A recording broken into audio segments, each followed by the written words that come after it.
አብይ አህመድ አገዛዝ የአማራ ክልልን ጦርነት በሁለት ሳምንት ውስጥ በማጠናቀቅ ወደ ድርድር ለመምጣት እቅድ እንዳለው ተገለጸ። በሁለት ሳምንት ውስጥ ዋና የፋኖ አመራሮች ላይ እርምጃ በመውሰድና መጠነ ሰፊ የማዳከም ስራ ከተከናወነ በኋላ ከቀረው የፋኖ ኃይል ጋር መደራደር ይቻላል የሚል አቅጣጫ አስቀምጦ በሙሉ ኃይል ጦርነት ውስጥ መግባቱን የአንከር ሚዲያ ምንጮች ካደረሱን መረጃ ለማወቅ ተችሏል። አብይ አህመድ ድርድሩን አሸናፊ ሆኖ ለመጀመርና ፋኖ አሁን ከያዘው ጥንካሬ በብዙ ተዳክሞ የሚደረግ እንዲሆን ፍላጎቱን በቅርቡ ላሉ አመራሮች የገለጸ ሲሆን በ15 ቀናት ውስጥ ከፍተኛ የመንግስት ኃይል ገብቶ ፋኖን እንዲያዳክም አቋም መያዙን ነው ለመረዳት የተቻለው። አንዳንድ የአማራ ብልጽግና አመራሮች ጉዳዩ በድርድር እንዲቋጭ ግፊት ቢያደርጉም አብይ አህመድ ፋኖን ወደ ድርድር ከመጥራት በፊት ዋና መሪዎቹን መያዝ አሊያም እርምጃ መውሰድ እንደሚገባ በመግለጽ ሐሳባቸውን ማጣጣሉ ተመልክቷል።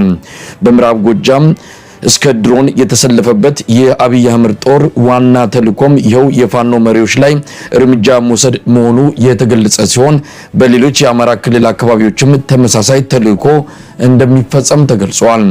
በተለያዩ ጊዜያት ቀነ ገደብ እያስቀመጠ የመጨረሻ ዘመቻ በሚል በርካታ ሙከራዎችን ያደረገው የአብይ አህመድ አገዛዝ አንዱንም ሳያሳካም በከፍተኛ ኪሳራ ሽንፈት እየተከናነበ ከ3 እጅ በላይ የአማራ ክልልን መቆጣጠር ሳይችል መቅረቱ የሚታወቅ ነው። ከተዳከመ የፋኖ ኃይል ጋር አሸናፊ ሆኖ የሚወጣበትን ድርድር እያሰላ ሰራዊቱን በስፋት አማራ ክልል ያስገባው አብይ አህመድ በተለይ በምዕራብ ጎጃም ከፍተኛ ሽንፈት እንደገጠመው መረጃዎች ያመለክታሉ።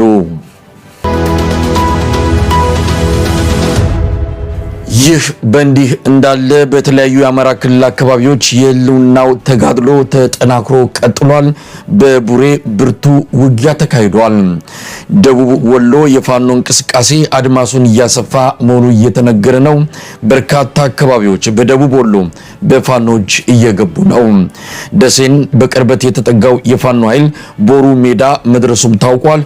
አመራሮች ቤተሰቦቻቸውን ወደ አዲስ አበባ እየላኩ እንደሆነም ተመልክቷል።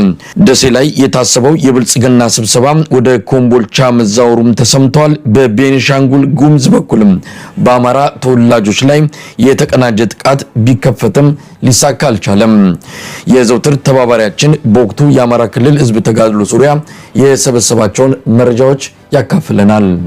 ከደብረ ማርቆስ እንጀምርና በደብረ ማርቆስ ከተማ ቦሌ እና ጎተራ ተብሎ በሚጠራው ሰፈር ላይ የደፈጣ ውጊያ ፋኖ አድርጎ በርካታ የሰራዊት አባላትን መጥቷል። የምስራቅ ጎጃምን ወደ ጥልቁ ገብቼ የፋኖን ኃይል አዳክም ያለው ያለ የፖለቲካ ዲስኩሩን በሚነዛበት ሰዓት ፋኖዎች ግን ከተማው ውስጥ በጣም ቦሌ ተብሎ የሚጠቀሰው ከተማው መሀል ላይ ነው ያለው። ከዛ ላይ የደፈጣ ጥቃት ፈጽመው ተወሰኑ ወታደሮችን ሙትና ቁስለኛ አድርገው ተሰውረዋል። ቡሬ ከተማ ፋኖ ቁጥጥር ስር ከዋለች ከ4 ቀን በላይ ሆኗታል። ሰው ረፍት አግኝቷል። ሱቆች ተከፍተዋል። ማህበራዊ አገልግሎት የሚሰጡ ሆቴሎች፣ ሌሎችም የመንግስት ተቋማት ተከፍተው ነበረ። ነገር ግን በቻግኒ በኩል የመጣው የመከላከያ ሰራዊት እንዲሁም ከፍኖተ ሰላም የተወሰነ የመከላከያ ሰራዊት ነው በግራና በቀኝ በአዲስ አበባ መግቢያና በባህር ዳር መግቢያ በኩል ከፍተኛ ውጊያ ተቀስሶ ነበር። ከቀኑ 5 ሰዓት ጀምሮ ከፍተኛ የመከላከል አድርጎ ፋኖ ከተማዋን ሳያስደፍር እንዲያውም ከከተማው በሁለቱም ሳይድ ገፍቶ ወደ ኋላ መልሷቸዋል። ነገር ግን በቻግኒ በኩል የመጣው ኃይል ተራራ ቦታ ላይ በመሆን ወደ ከተማው ከባድ መሳሪያ የተኮሰ ነው። በጣም በርካታ ጉዳት በከተማው ላይ ደርሷል። የመከላከያ ሰራዊት ግን ወደ ከተማው ዘልቆ ለመግባት አልቻለም። በጣም በከፍተኛ ወኔና በከፍተኛ ጀግንነት ነው የመከቱት የቡሬ ፋኖች። እንግዲህ ኃይል በጣም ትልቁ ድል ነው። እንግዲህ ምዕራብ ጎጃምን ደጋዳሞት ሂጄ፣ ቋሪት ሂጄ፣ ሰከላ ሂጄ ፋኖን እመታለሁ ያለው ኃይል እዛው አፍንጫው ላይ 25 ኪሎ ሜትር ከፍኖተ ሰላም ከተማ ላይ ከባድ ውጊያ አድርጎ ከተማውን አስለቅቃለሁ ብሎ በቁርጠኝነት ተንቀሳቅሶ ነበረ። ተመቶ ተመልሷል። ይሄ የቡሬ ከተማ በጣም ስትራቴጂክ የሚያደርገው ምንድነው? ከቻግኒ አካባቢ የሚመጣውን ኃይል መክቶ ለማስቀረት የሚቻልበት ነው። ሁለተኛው ደግሞ በወለጋ በኩል የሚመጣውን ኃይል መክቶ ለማስቀረት ከፍተኛ ስትራቴጂክ ቦታ ስላላት ፋኖ ያንቺን ከተማ እና ዙሪያ ቀበሌዎችን በቁጥጥር ስር አድርጎ እየመከተ ይገኛል። ወደ ወሎ ሲሄድ እንግዲህ ሀይ ከተማ ሙሉ በሙሉ በሚባል ሁኔታ መከላከያ ከአካባቢው ወጥቷል። ከአካባቢው በቅርብ ርቀት የሚገኝ አንድ ተራራ ላይ ሁለት ከባድ መሳሪያ ተክሎ ወደ ከተማው በተወሰነ ደረጃ እየተኮሰ ነበረ። ተራራ ላይ የወጣውን ኃይል ለማስቀረት የተወሰነ ኃይል እዛው ቀርቶ ማጥቃት እያደረገ ነው። ሌላው የፋኖ ኃይል እንግዲህ ሐይቅ ላይ ተቆጣጥሮ ብቻ ዝም አላለም። የፋኖ ኃይሎች በቢስቲማ በኩል አድርገው በኮክሳን አልፈው ኮምቦልቻ ከተማን ወደ ቀኝ በመተው የአፋሮ መስመር ለመዝጋት ከፍተኛ ተጋድሎ እያደረጉ ነው። የበላይነታቸውን በእነሱ እጅ ላይ ነው ያለው። እንግዲህ የምዕራብ ጎጃሙና የምስራቅ ጎጃሙ ተጋድሎ አሁን ደቡብ ወሎና በሰሜን ወሎ እየተደገመ ይመስላል። ከደሴና ከኮምቦልቻ ከተማ ውጪ አብዛኛዎቹ የደቡብ ወሎ ከተሞች በዚህ ሰዓት በፋኖ ቁጥጥር ስር ናቸው። የደሴ ከተማ የነበሩ የመንግስት ኃላፊዎች፣ ካድሬዎች ወደ ኮምቦልቻ ሽሽት ላይ ናቸው። በኮምቦልቻም አልፎ የአፋሩን መንገድ ለመዝጋት ፋኖ ኮምቦልቻን ወደ ቀኝ ትቶ አልፏል። መንገዱን ለመዝጋትና ማንኛውም የመከላከያ ኃይል በዛ በኩል እንዳያመልጥ ለማድረግ ከፍተኛ ተጋድሎ እያደረገ ነው ያለው። እንግዲህ በጣም ከፍተኛ ድል ነው የተመዘገበው እውነት ለመናገር። ሌላው በቤንሻንጉል ክልል የመከላከያ ሰራዊት ከአገው ሸንጎ ከሚባል ኃይል ጋር መነሻውን ከዚገም አካባቢ በማድረግ የተለያዩ የአማራ ኃይሎች ይበዙበታል በተባለው አካባቢ ጥቃት ሰንዝሯል። ከነዚህም ከተሞች ግልገል በለስ አንዱ ነው። ማንዱራ፣ ድባጤ የሚባሉ ከተሞች አሉ። በዛ አካባቢ የሚገኙ የአማራ መንደሮችን ለማጥቃት ከፍተኛ እንቅስቃሴ አድርጎ ነበረ። ነገር ግን በእነዚህ በንጹሐን መሳሪያ ባልያዙ አርሶ አደሮች ላይ ከፍተኛ ጉዳት ቢደርስም ድባጤ አካባቢ ግን በተለይ ከዚገም የተነሳውን የአገው ሸንጎ አባላትን ሙሉ በሙሉ ደምስሰዋቸዋል። አሁንም በተጋድሎ ላይ ናቸው።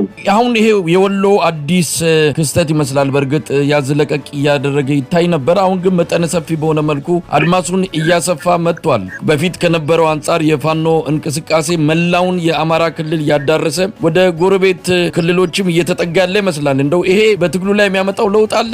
ምንም ጥርጥር የለውም። እንግዲህ የተበደለ ህዝብ፣ መውጫ ቀዳዳ የሌለው ህዝብ ከመሞት እንግዲህ ቀሳውስቶች፣ የሀገር ሽማግሌዎች፣ መነኮሳት ሳይቀሩ ፋኖን እያበረታቱ ነው ያሉትኝ እና እንግዲህ ከሰሜን ወሎ የተነሳው የትግል እንቅስቃሴ ወደ ደቡብ ወሎ በአጭር ጊዜ በፍጥነት ተሸጋግሮ ወደ አፋር ክልል እየተጠጋ ነው ያለው። እንግዲህ የአካባቢ እንግዲህ ከዚህ በፊት በመከላከያ ሰራዊትና በህወሓት ጦርነት መካከል በተደረገ ውጊያ ከፍተኛ ጉዳት የደረሰበት ነው። በጣም መጎዳትን ቤታቸው በእያንዳንዱ ቤት ውስጥ ያውቁታልኝ። ያ ተመልሶ እንዳይመጣባቸው ፋኖ የህዝብ መድኃኒት፣ የህዝብ ተከላካይ እንደሆነ ስላወቀ የዛ አካባቢ ማህበረሰብ እስከ መጨረሻው ለመታገል ከፋኖ ጋር አብሮ እንቅስቃሴ እያደረገ ነው ያለው። ከሐይቅ ከተማ ወደ ደሴ በሚወስደው መንገድ እንቅስቃሴ ከፋኖች ጋር እያደረገ ነው። የታጠቀ አልነበረም። ነገር ግን መሳሪያ ተቀብሎ አብሮ እንቅስቃሴ እያደረገ ነው ያለው። እንዲያውም እንደሚባለው ከሆነ አሁን በወሎ አካባቢ እየተደረገ ያለው ወታደራዊ እንቅስቃሴ ወጣቱ ከሚጠበቀው በላይ በጣም በገፍ ወደ ሰራዊቱ በመሄዱ ምክንያት ማኔጅ ማድረግ ስላልቻለ ከዛ ውስጥ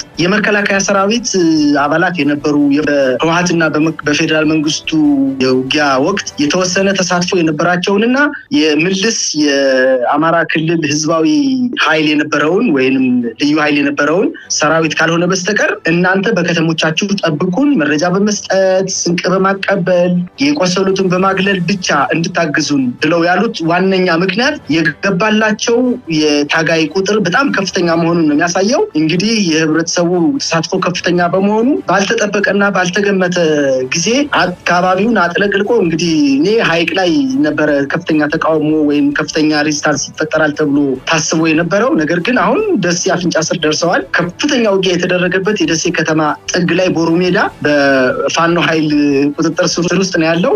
እንግዲህ ቦሩ ሜዳ ማለት ምናልባት ጂኦግራፊውን የምታውቀው ከሆነ ኦልሞስት ደሴ ማለት ነው። አልፈው ደሴን አልፈው ኮምቦልቻን አልፈው እንግዲህ የአፋሩን መንገድ ለመዝጋት ከፍተኛ ጥረት እያደረጉ ነው ያሉት። በእኔ ግምት ይሳካላቸው እምነት ነው ያለኝ። በአጠቃላይ የአማራ ህዝብ ተጋድሎ ፍሬ እያፈራ እንደሆነና ራሳቸውም የመንግስት ከፍተኛ ባለስልጣናት ከደሴ ከተማ ከኮምቦልቻ ከተማ ወደ አዲስ አበባ ቤተሰቦቻቸውን በፍጥነት እየላኩ እንደሆነና እነሱም ስብሰባ ላይ ናቸው ደሴ ከተማ። ከደሴ ከተማ ስብሰባውን ወደ ኮምቦልቻ ከተማ እንዳዞሩት ነው አሁን ዛሬ የሰማሁት መረጃ የሚያመለክተው።